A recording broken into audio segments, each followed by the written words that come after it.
Shalom saudaraku yang dikasihi oleh Tuhan, salam sejahtera buat kita semua. Kembali bersama saya dalam channel ini dan saya ucapkan banyak terima kasih atas setiap dukungan Bapak Ibu dan Saudara sekalian sehingga channel ini terus berkembang. Dan doa harapan saya, Tuhan Yesus memberkati Bapak Ibu Saudara dalam segala hal, pekerjaan, usaha dan apapun yang dilakukan oleh tangan-tanganmu diberkati senantiasa. Oke, baik Bapak Ibu dan Saudaraku, kali ini kita kembali lagi melihat satu cuplikan video tentang kisah seorang mu'alaf ya yang sudah 30-an tahun mu'alaf, dan ya salah satunya dia mu'alaf karena ikut istrinya yang memang Islam. Dan saudara yang dikasihi oleh Tuhan, tahukah Anda bahwa dalam kurun waktu 30 tahun ini mu'alaf ini tidak pernah melakukan yang namanya sholat, apalagi puasa. Nah, saudara yang dikasihi oleh Tuhan, untuk mengetahui lebih lanjut, saya mengajak kita semua untuk melihat cuplikan ini. Tanpa mengurangi rasa hormat, saya terus mengingatkan Bapak Ibu dan Saudara ketika memberi komentar dan tanggapan, berikanlah komentar yang mengedukasi, yang membangun, yang mendorong kita untuk terus belajar, memperdalam iman dan keyakinan kita di dalam Kristus. Karena itu, berilah komentar yang baik, yang membangun. Dan jangan lupa sediakan kopi untuk menikmati cuplikan video ini. Karena itu, mari kita saksikan cuplikan video berikut ini. Ini dia cuplikannya.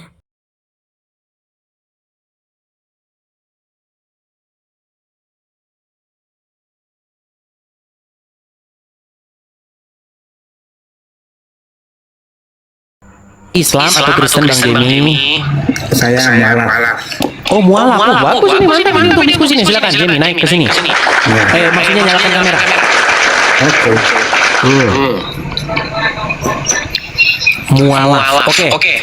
Bang Jemi, Anda mualafnya kapan? Oh, udah lama. Sudah berapa tahun yang lalu? 30 tahun yang lalu. Ini mah bukan mualaf lagi. 30 tahun yang lalu. Silakan, apa yang mau Anda sampaikan? Iya, maksudnya saya sih udah lama nonton. Nonton di TV sudah lama? Wah, udah lama. Tapi kenapa Anda masih lama. Islam? Ini saya tidak habis pikir nih. Anda sudah lama nonton Edis TV, tetapi di detik yang sama Anda masih Islam. Iya, soalnya kan saya kan nonton dari perdebatan apa, ya saya juga kan bisa menilai sendiri gitu. Oke, penilaian Anda gimana? Penilaian Anda gimana? Ya coba saya apa yang saya juga bertanya-tanya gitu kan, maksudnya ini kalau masalah begini berarti kalau memang Islam nggak benar, ini agama Islam di dunia ini banyak loh. Kalau memang nggak benar, nah sekarang begini yang selalu sebentar begini, tenang dulu, saya tanggapi satu-satu, jangan melebar dulu kemana-mana. Okay. Jadi Anda punya pola pikir, Anda punya logika atau bangunan berpikir bahwa sesuatu yang diyakini oleh banyak orang, sesuatu yang banyak pemeluknya, bagaimana mungkin itu bisa salah gitu ya? Betul? Iya, bagaimana? Benar. Oke, baik. Jadi ini yang saya sebut dengan sebuah cacat logika. Di mana kebenaran itu ditentukan dari banyaknya penganutnya. Padahal kebenaran itu tidak dipengaruhi oleh banyaknya penganutnya. Sekarang saya tanya dulu. Ini menurut Tuhan Yesus ya. Di dalam agama kami, apa yang dikatakan oleh Tuhan Yesus? Sungguh lebar dan luaslah jalan atau pintu yang menuju kepada kebinasaan, dan banyak orang berbondong-bondong memasukinya.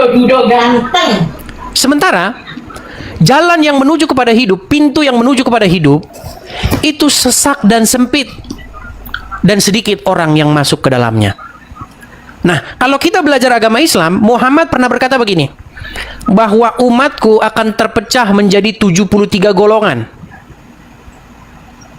di mana yang 72 golongan itu sesat dan masuk neraka, dan hanya satu golongan saja yang mendapatkan surga. Muhammad bilang ada 73 golongan, yang 72 masuk neraka, hanya satu yang benar. Berarti banyakan yang tidak benar nggak? Ya benar. Iya. Terus bagaimana Anda berpikir yang banyak itu yang benar? Lagi pula gini, kalau Anda berpikir bahwa yang banyak itulah yang benar, Pak Jemi, saya kasih tahu, mayoritas agama di muka bumi ini, agama yang paling banyak dipeluk di muka bumi ini, itu adalah kekristenan. Ya benar sih. Berarti menurut logika Anda justru Kristen yang benar. Kenapa Anda mualaf? Bukan masuk yang paling banyak. Tapi kalau mau dihitung juga kan dia urutan kedua. Oke, setelah Kristen, Islam paling banyak Ya. pemeluknya nomor 2. Terus yang menjadi problem Anda? Ya begini, situ kan dulu dari Islam kan? Kapan saya pernah ngomong dari Islam ini loh? Bukan. Saya tidak pernah mengatakan bahwa saya itu dari Islam. Sejak kapan saya mengaku begitu? Kalau ada pengakuan saya begitu, saya lompat dari Monas. Bukan. Maksudnya begini kan, pernah saya ikutin juga siaran Edis waktu itu kan bilang 13 tahun. Maksudnya itu belajar ya, bukan. Ya, saya 13 Cuma tahun mempelajari. mengkaji atau mendalami agama Islam. Bahkan sampai detik ini, saya masih mengkaji mendalami agama Islam. Yang saya dapati, Islam itu sudah pasti salah. Karena saya belajar agama Islam. Tapi selama 30 sekarang begini ya, 90 tahun 95 kalau nggak salah, berarti udah sekitar 30 tahun. Ya. 95 kan masuk, Ya, berarti 30 tahun, 30 tahun lah. Itu bukan waktu yang pendek. Nah, selama saya masuk gitu kan, semua orang yang saya ketemu tidak ada yang seperti yang selalu dibahas-bahas di situ masalah Islam begini, Islam memang itu oknum. Kalau dilihat-lihat mah oknum, tapi selama ini kalau istri saya kan orang Lampung juga, kalau saya Manado. Nah, istri Lampung. Nah, kalau saya pulang ke kampung itu nggak ada agama yang diajarkan begitu di sana. Semua Iya, baik. karena disembunyikan, Pak Jenny. Begini, udah berapa lama nonton Edis TV? Oh, udah lama, cukup lama. Oke, ketika saya Zaman mengatakan, Facebook loh, dari zaman Facebook saya sering like apa semua ada. oke, baik. Akun saya Facebook sama akun saya ini sama. Oke, yang di Sebenarnya Facebook saya senang juga. semua Edis TV yang di Facebook itu bukan punya saya, itu pengelolanya orang Iya, lain. tahu. Nah, Tahu. begini, Ketahuan mana yang asli, mana yang nggak ada yang asli itu, semuanya bukan ada punya saya satupun. Saya belum bikin Facebook Edis TV. Besok saya akan buat. Tapi itu pun saya tetap mendukung. Saya tetap mendukung apa yang dilakukan oleh mereka karena mereka menyebarkan konten-konten saya. Saya mendukung Iya, itu. cuma maksudnya Yang tidak saya dukung cuman situ, mereka hanya tapi- mengedit-edit foto saya, dibuat foto AI begitu. Begini. Iya, benar. Begini. Ketika Anda nonton saya membahas agama Islam, mengangkat satu isu-isu di dalam agama Islam yang Anda katakan Anda tidak pernah dengar itu selama Anda jadi Islam 30 tahun. Iya, benar. Apakah itu adalah sebuah fitnah? Enggak juga sih, itu bukan fitnah karena situ selalu ada dalilnya gitu. Jadi Nah. memang ya itu bukan Nah, fitnah. yang menjadi pertanyaan saya, ketika itu saya ungkapkan, saya sungguh heran kenapa Pak Jemi masih Islam. Sedangkan banyak orang-orang Islam yang setelah mendengar itu, mereka sudah meninggalkan agama Islam. Justru itu saya belum ketemu alasan yang tepat. Alasan yang tepat selama ini, makanya saya rajin nonton karena saya pengen dengar gitu alasan yang lebih tepat gitu. Maksud Anda bagaimana? Bagaimana alasannya supaya Anda meninggalkan agama Islam? Coba. Nah itu ya, soalnya yang saya berpikir begini kan, nah, manusia pertama itu Adam dan Hawa, iya kan? Oke, terus? Nah, enggak, maksudnya yakin nggak itu memang manusia pertama yang diciptakan itu Adam dan Hawa. Ya, terus? Nah, awalnya diciptakan itu kan belum beragama, bener nggak? Agama itu apa Kalau dulu? salah Pengertian bilang salah. agama itu apa dulu? Iya, maksudnya penganut kayak ada Islam, ada Kristen kan belum ada zamannya itu. Gini, makanya ya, Ya, di dalam ya. Al-Qur'an, gini, Ya. di dalam Al-Qur'an kata yang diterjemahkan menjadi agama itu din. Dan din itu sebenarnya asal usulnya bukan bahasa Arab. Din itu artinya jalan. Nah, kalau misalnya kita merujuk kepada pengertian yang sesungguhnya, Adam manusia pertama itu mereka sudah diberikan jalan, namanya jalan Tuhan. Apa jalan Tuhan itu? Yaitu yang diajarkan oleh Tuhan kepada Adam, supaya kamu begini dan begitu. Itu jalan namanya, jalan Tuhan, din dari Tuhan. Kalau bahasa Islamnya dinullah, jalan yang diberikan oleh Allah. Sekalipun nanti saya akan simpulkan bahwa Allah itu adalah sesembahan para penyembah berhala di Arab sana. Begitu. Nah sekarang lanjutkan dengan pertanyaan yang tadi maksudnya. Sekarang mau Islam, mau agama apapun itulah ya. Saya nggak mau ngomong secara itu, soalnya takutnya ada yang jemput lagi depan. Nggak apa-apa. Jadi Artinya begini, artinya kita kan berbicara mengenai jalan ini kan, jalan, betul? Ya. Jalan menuju kepada hidup yang kekal. Sebenarnya itu, betul nggak? Iya. Nah, pertanyaannya begini, lalu jalan manakah yang harus kita tempuh nih? Islam atau Kristen? Karena Kristen alamatnya Kristen itu adalah hidup yang kekal. Siapa yang sudah masuk kepada hidup yang kekal? Yaitu Yesus sendiri, Tuhan Yesus sendiri. Makanya Tuhan Yesus katakan, akulah jalan dan kebenaran dan hidup. Nah, sementara jalan Islam, dinul Islam itu, dinullah itu, jalan Allah itu menuju kepada kematian. Siapa yang sudah menempuh jalan Islam? Muhammad. Kemana Muhammad pergi? Ke kuburan. Makanya begini.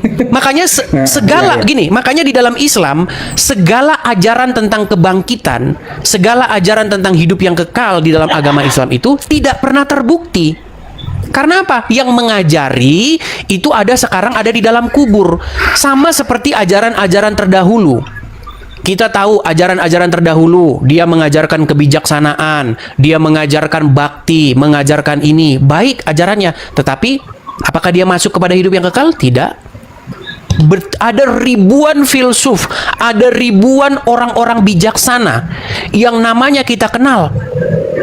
Ada Plato, ada Socrates, Aristoteles. Mereka itu filsuf-filsuf Yunani yang mengajarkan hal-hal yang baik. Banyak ajaran-ajarannya yang baik yang kita petik sekarang banyak. Tetapi kemana mereka? Apakah mereka menuju kepada hidup yang kekal? Tidak. Makanya jujur aja, lama-lama saya nonton jadi ada timbul kebimbangan gitu. Ya kalau begitu jangan ditunda-tunda lah, Pak Jemi. Enggak begini. Masalahnya kalau misalnya itu kan sekarang giliran saya juga pelajari, ternyata banyak yang berasal dari Alkitab gitu. Ketika saya membaca Al-Quran dan Alkitab sampai selesai, saya simpulkan bahwa 75% bahan di dalam Al-Quran itu diambil dari Alkitab. Iya. Jadi orang Islam tidak tahu bahwa apa yang ada di kitabnya itu hanyalah contekan-contekan yang ada dalam Bible. Cuman terbolak-balik. Ya, kebolak-balik dan serampangan dan dibuat secara seringkas dan sesimpel mungkin. Sehingga orang yang baca jadi bingung. Jadi ibaratnya kok zaman Musa kan zaman sebelum Masehi. Tapi kok kenapa? Itulah makanya kan saya pengen itu bukannya mau membantah itu, bukan. Nah, dari kebimbangan saya juga pengen biar bisa ada pencerahan gitu. Karena saya juga sekarang malah apalagi yang kemarin malam saya nonton, ya kan? Kemarin malam malam Minggu apa malam Senin itu yang yang ditunjukin di foto itu, yang kiri kanan di tengahnya siapa?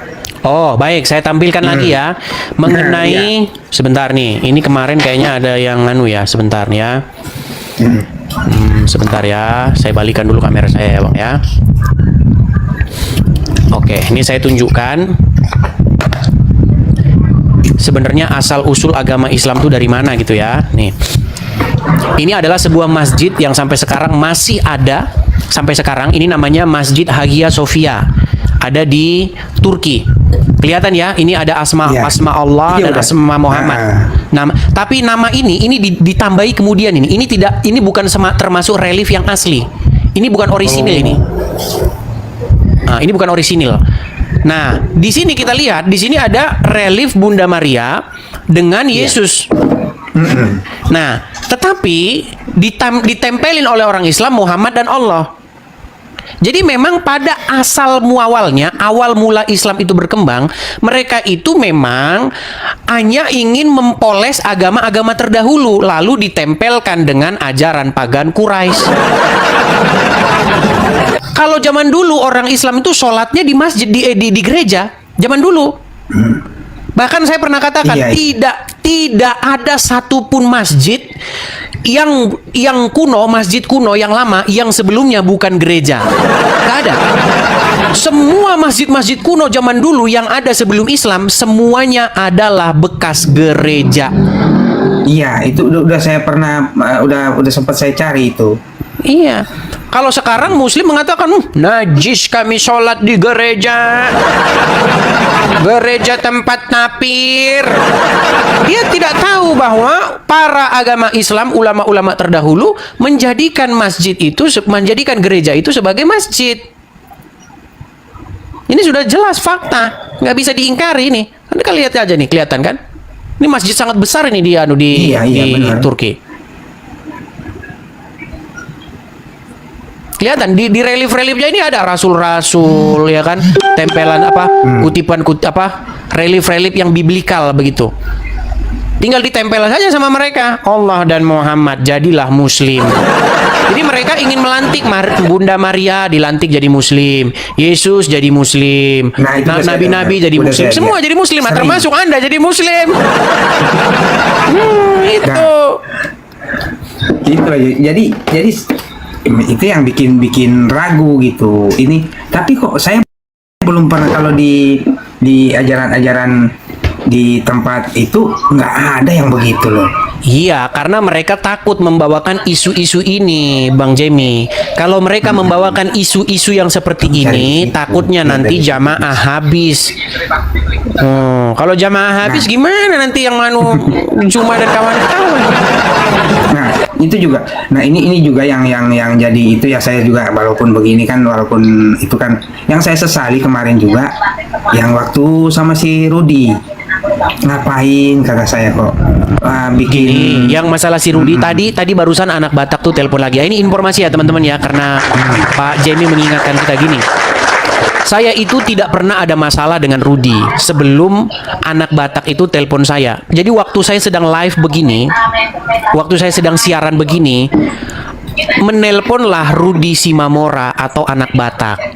Dia bilang sama saya, "Lae, tolonglah dulu ini kasus saya ini, saya mau banding, mau ini, mau itu." Baru saya teringat, loh. Kan udah diurusin sama Rudi sang debater. Kan udah diurusin sama Rudi Yohanes. Terus dia bilang, nggak ada, saya diurusin, nggak ada seperak pun sama saya. Iya. Gara-gara video yang sesingkat dan sesimpel itu, akhirnya Rudi Yohanes mulai mencak-mencak. Di sini ngomong katanya Rudi Simamora tidak saya bantu seperak pun. Nah, akhirnya jadi panjang sampai sekarang. Disangka si Rudi saya ingin menjelek-jelekkan namanya. Disangka Rudi Yohanes, padahal saya hanya menerima pesan dari Rudi Simamora. Sama-sama Rudi nama mereka. Iya, sama-sama Rudi. Saya juga ikutin Iya. mereka semua. Suka ikutin mereka, suka nonton. Lalu sekarang akhirnya orang jadi pada tahu ternyata benar kata anak Batak, bahwa anak Batak atau Rudi Simamora tidak diurus sama Rudi Yohanes. Bukan nggak diurus ya, artinya tidak sungguh-sungguh diurus.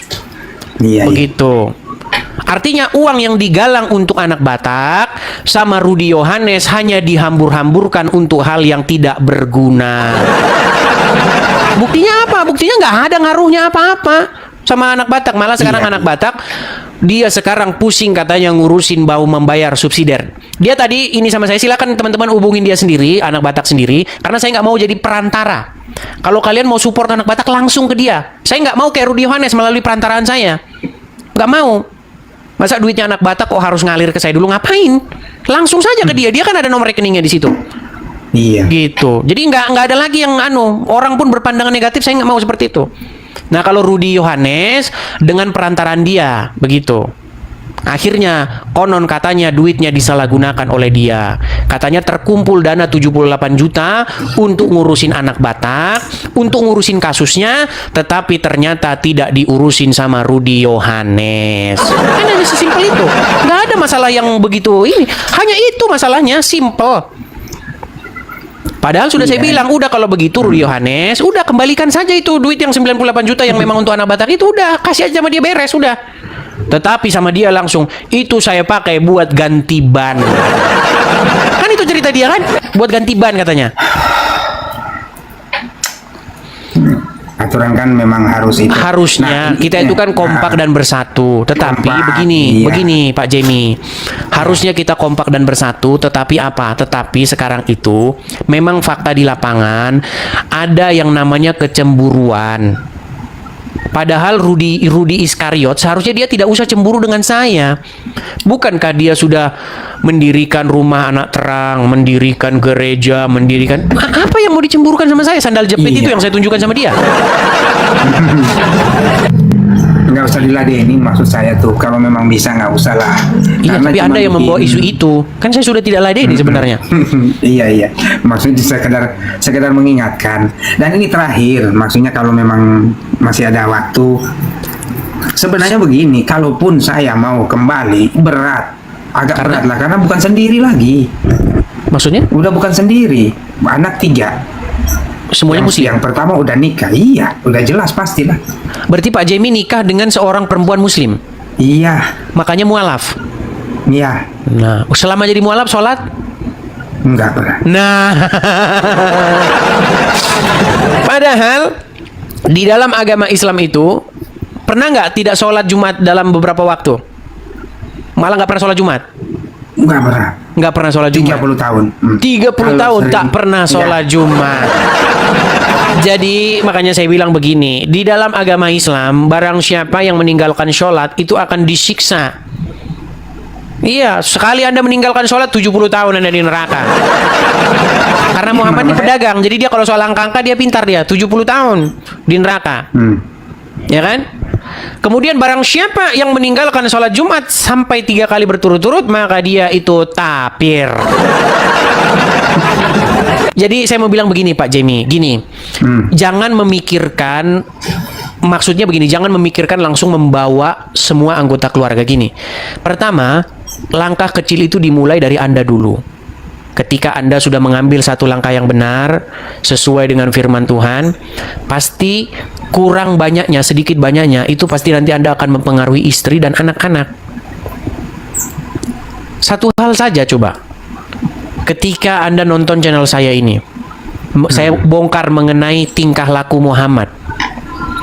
Bagaimana satu hal yang terkenal kemarin itu, bagaimana Muhammad menyuruh wanita yang sudah punya suami menyusui pria lain yang sudah Oh, dewasa. itu udah lama itu. Udah lama itu saya Coba dengar.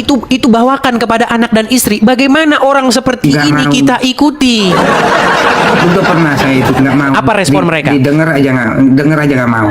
Boro-boro itu. Mereka menutup Sampai- pintu hatinya kan? Iya. Oke, ketika mereka menutup pintu hatinya itu, mereka memang tidak mau dengar, atau mereka itu tahu bahwa itu ada, atau bagaimana? Yang jadi bingung malah begini loh. Kalau saya bahas masalah itu, aduh gimana ya Ci? Oke, saya tahu. Susah sih. Baik, karena ini Anda di depan publik, mungkin nanti Nah, iya istri benar anak juga. nonton begitu ya. Saya maksudkan Istri begini. saya dengar tuh. Istri saya Istri di dalam dengar. tuh. Ya, nggak apa-apa. Artinya begini. Jangan sampai Anda menggunakan kekerasan atau paksaan-paksaan. Duh, itu memang nggak bisa lah, Iya, nggak pernah. kebenaran itu pasti akan mencari jalannya sendiri. Nanti ketika istri Anda ataupun anak-anak terbuka pikirannya, ya, Muhammad ini kita jadikan suri tauladan, panutan kita. Tapi kenapa kok dia begini? Nyuruh orang yang beristri menyusui laki-laki lain. Ini bagaimana ini Nabi kita ini? Iya, Bukankah- itu yang bikin bingung. Iya. Ada, maksudnya sekarang yang setahu saya dari dulu dia Baik, apanya? suri tauladan, Iya, ada yang mulia, begitu. Sampai akhlaknya saya terpuji gitu kan? sampai saya nggak ada di itu, saya suka saya baca sering itu, saya sering oh terdapat di mana tulis kan, saya cari benar ada. Ya. Itu ya makanya Makanya saya begini, bilang makanya terlalu- pesan inti daripada Edis TV itu hanya satu. Karena Edis TV ini memang fokusnya itu adalah orang-orang Islam. Maka pesan inti saya itu adalah begini. Ambil Muhammad yang memerintah di hatimu, pensiunkan dia, ganti dengan Yesus. Supaya yang memerintah di hatimu, yang menjadi raja di hatimu, yang menguasai hidupmu bukan lagi Muhammad, tetapi Yesus. tapi begini loh, ini jujur aja nih. Mungkin yang nonton sini mungkin nggak percaya juga. Saya ini asal bodoh. Istri saya Lampung. Kalau saya percaya, Anda tidak mungkin lah bohong di hadapan 13.000 orang begini. Masaan, pasti Anda tetangga-tetangga juga. Iya. Nah, tapi selama ini mungkin orang juga 99% pasti percaya. Karena walaupun udah itu nggak mungkin lah kita. Maksudnya ya mungkin situ tahu lah. Ya, saya Kalau ngerti Pak sampai Jamie. nggak Intinya pesan saya Pak Jamie supaya yang memerintah di dalam keluarga, yang menjadi raja di dalam keluarga jangan lagi Muhammad. Karena ketika Muhammad Anda biarkan terus memerintah di dalam keluarga Anda, satu keluarga nanti Anda akan pergi ke Arab. Di sana nanti kalian akan menciumi sebongkah batu. Nah, tuh itu nonton kan? nonton denger suara headset. Oke, iya. Orang Halo Lampung. Bu. Iya. Iya, orang Lampung kan juga. Lampung, ulun. Nah. Maksudnya mulai Lampung kah atau bagaimana? Mulai Lampung atau bukan? Matiin dulu ini apa? Ambil itu biar nggak pakai headset biar Mulai itu maksudnya seorang wanita, gadis Lampung begitu. Atau karena di Lampung ini banyak suku. Begitu. Segala macam suku ada. Ketinggalan apa saya udah. Oh ini. Nah, aku suruh nonton itu. Mana sih? Halo. Ya, mulai Lampung kah, Bu? Mulai Lampung atau bukan? Itu dekat sini kak.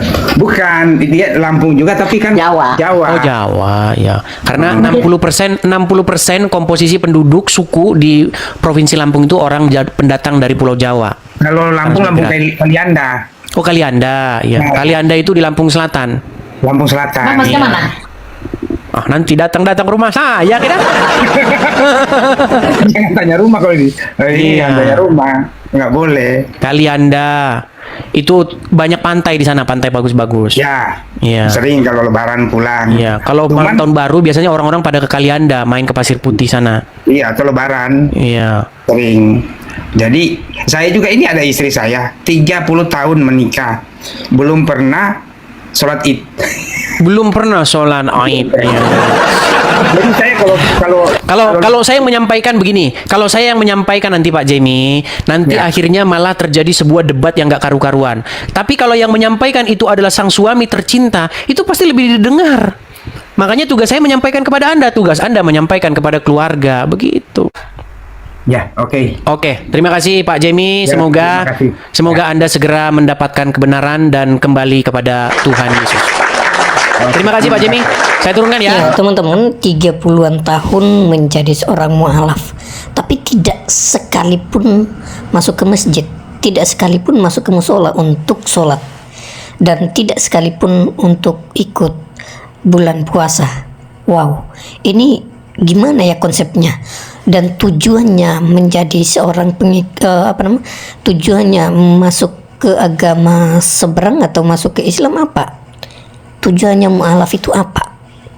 Kalau bukan mencari kebenaran, atau hanya karena, ya mohon maaf ya bahasa kasarnya, atau hanya karena daging sepotong sehingga pengen mu'alaf. Ya, kembali saya minta maaf teman-teman, ya mungkin agak sedikit kasar ya. Apa mungkin karena menikah sehingga rela tinggalkan Kristus, tetapi ketika masuk di dalam iman yang baru justru tidak pernah menyentuh rumah ibadah sedikit pun. Jangankan rumah ibadah, dalam kesaksiannya menyentuh Al-Quran pun bahkan tidak. Wow, ini gimana? Jadi seperti apa konsepnya dia mu'alaf? Dan akhirnya setelah sekian lama Edis TV terus menerus mengungkapkan fakta-fakta atau bukti-bukti tentang kitab suci agama seberang, justru ia mulai hidup dalam kebimbangan dan keraguan. Apakah ia tetap bertahan dalam keyakinannya sebagai Islam saat ini, atau ini bisa dipertanyakan. Dan justru teman-teman dan saudaraku, istrinya juga udah mulai ikut ragu dengan keyakinannya setelah sekian lama Edis TV mengungkapkan fakta-fakta yang ada dalam kitab suci mereka. Nah, bagaimana konsepnya? Tapi satu hal yang dia sampaikan tadi, bahwa sulit untuk kembali ke Kristen. Ya teman-teman dan saudara, Sebenarnya untuk mau kembali ke Kristenan pun sebenarnya ya nggak penting-penting amat sih, karena kekristenan itu nggak butuh member. Yang dibutuhkan itu orang mengenal kasih Kristus dan percaya kepada Yesus bahwa Dia adalah Tuhan, satu-satunya juru selamat kehidupan manusia. Itu tujuan utamanya. Kalau hanya mau menarik orang supaya mereka masuk Kristen lalu masuk gereja, ya percuma. Kalau mau menambah member atau menambah jemaat gereja, ya mending gak usah. Yang dibutuhkan adalah bagaimana orang-orang ini mengenal Kristus dengan sepenuh hati, dengan hati terbuka dan menerimanya sebagai Tuhan dan Juru Selamat mereka pribadi. Itu yang menjadi inti utama, ya. Dan harapan saya, Bapak Ibu dan Saudara sekalian, ketika orang-orang ini terus mendengar setiap hari dan ada keinginan untuk mau belajar, saya yakin dan percaya bahwa suatu saat mereka pasti akan terbuka dan mereka akan menerima Kristus sebagai Tuhan dan Juru Selamat.